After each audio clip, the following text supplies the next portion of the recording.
Selain sektor pariwisata, sektor pertanian juga memiliki potensi besar untuk dikembangkan. Salah satu solusi pengembangan sektor pertanian adalah mengkombinasikan penanaman bibit lokal dan hibrida. Dengan semakin banyaknya petani Bali yang sukses mengembangkan bisnis pertaniannya, diharapkan menjadi pemicu minat generasi muda untuk bertani. Praktisi pertanian Ide Bagus Agung Gunartawa mengatakan, pengembangan sektor pertanian dapat dilakukan dengan mengkombinasikan penanaman bibit lokal dan bibit hibrida.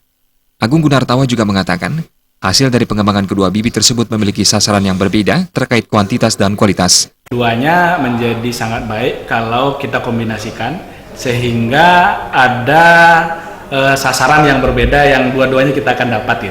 Satu sisi kalau hibrida ini kan punya kecepatan produksi yang tinggi, kuantitas yang relatif lebih baik, sehingga kebutuhan secara kuantitas masyarakat Bali ini secepatnya bisa terpenuhi.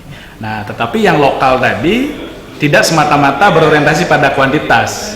Ada satu keinginan kita juga untuk tetap ada lokal konten kan gitu. Jadi orientasinya berbeda sehingga memang juga harus kita lakukan. Jadi tidak serta-merta diganti semua dengan hibrida dan seterusnya karena hanya ada ketersandraan kita dengan kualitas gitu. Jadi dua-duanya harus disinergikan dengan sama baik. Agung Gunartawa menambahkan, produk pertanian yang cocok dikembangkan di Bali adalah kelapa dan pisang. Pengembangan kedua produk tersebut akan menjadi salah satu strategi swasembada alat upakara. Agus Cahaya dan Ratna, Bali TV.